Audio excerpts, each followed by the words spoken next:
This is Gerardo Del Real with Resource Stock Digest. Joining me today is the president of one of my favorite silver gold plays in the space, Kingsmen Resources, Mr. Scott Emerson. Scott, it's great to have you on. How are you today, sir? Good. No complaints today, Gerardo. It's beautiful here in Vancouver, British Columbia. Well, as they say, complaints don't help anything anyway, and very few people care, so we might as well get on with it. Now, listen, let's get to something I really care about as a biased shareholder. Kingsman is one of my favorite ways to play this silver gold bull market that I think is going to be one for the books and going to run for many, many years. You've been able to consolidate a past producing district for the first time in the history of this district. It's going to be explored as one continuous package of land. And it's exciting to me because what was already there that we knew was there was high grade, was a lot of silver, a good gold credit on the side, some good base metal credits, including copper, right? But you're now finding new stuff there. And that, as a shareholder, gets me really excited. So you just announced that the Soledad Dos, as I'm calling it, structure returned high-grade multi-element sample results. And I want to get to where this is within the land package because I think context is really important for people that maybe aren't as familiar with the story and don't understand what you've been able to put together. Because if they did, you wouldn't have the market cap that you have right now. You'd be at many multiples in anticipation of drilling this past producing district. Correct. Thanks, Gerardo. Just to give everybody some perspective here, this land package is approximately 3 square miles by 3 square miles. So that gives you a perspective. Within that, there was the past producing Las Coloradas mine, which we talk about, and it was mined back in 1944 to 1952 by Asarco, which is Grupo de Mexico. And then through some complications and negotiations and whatnot, they left, and that area sat idle up until the late 2015, 16. And then at that time, it had sporadic ownership. And again, what you had said, we went in, we consolidated that district. We know what was past produced during the time that Grupo de Mexico was there. And that was produced from a structure, we'll call it a vein system, that was called Soledad 1. And that's what we reported on the past couple weeks, where we're getting high-grade silvers. And I think, Gerardo, you touched on some of those in the interview we did, 700 grams, 900 grams. But parallel to that Soledad structure, we have what's called the Soledad 2 structure. There we have no records of mining. It was really underexplored. There are some old pits that were there.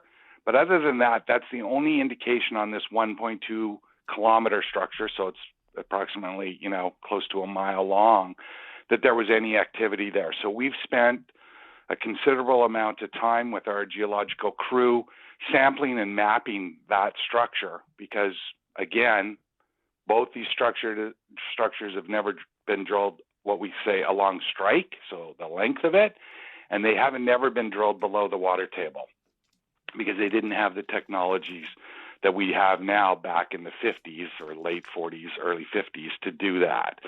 So what we were able to do is go in there, go back through some of the old workings, and on that structure that I talked about that's essentially a mile long, we sampled about a 1,200 meter section. So not a big section of that, and those are what we put out on Thursday, those numbers.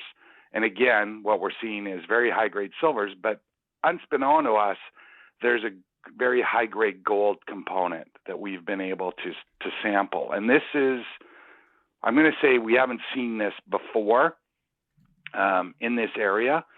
And that's really what's got us excited because we have another identified third structure, all going to the northwest, which is indicative of the mines that we see in the Parral district. And yeah, that's what we're excited about. We want to put the drill rigs on there. But as I said to you prior to us, hopping on the call, we want to identify the best possible targets before we go in and put our drill rigs on. And I think what's important for everyone to understand is, that just takes time and a little bit of patience, but we do have our drill permit. So we are able to go on and drill the minute that we're ready to do it. Well, so that's the update. I love the update. And as you know, I am always eager to use the drill bit as the single best discovery tool. But I completely appreciate, again, as a biased shareholder and someone that's written checks in the past and looks to in the future, I completely appreciate the intelligent use and allocation of capital towards the best targets. Because the bottom line is, when the drill bit starts turning, I absolutely want the market to recognize how special a land package you've been able to put together and just how rich I think the mineralization is going to be. And if that means an extra month or two of vectoring towards and delineating the best targets, then so be it, Scott. I'll be patient. Okay, because there's going to be more news to come. There's, like I said, this is just the early start of our program. We've got a lot more to come, a lot more news to come. And then we'll put those drill rigs on there, Gerardo. Excellent. Looking forward to it. That's what we do. I listen. I appreciate the update. I'm looking forward to the news that you have coming, and hopefully we can have you back on to discuss it. Thank you so much. Thanks, Gerardo. All right. Cheers. Bye-bye. Hey everybody, Gerardo Del Real here. If you're enjoying the content that you just saw, you can let us know in 3 simple steps. Hit the like button, hit the subscribe button, and please share across your network and on social media. Take care, everybody.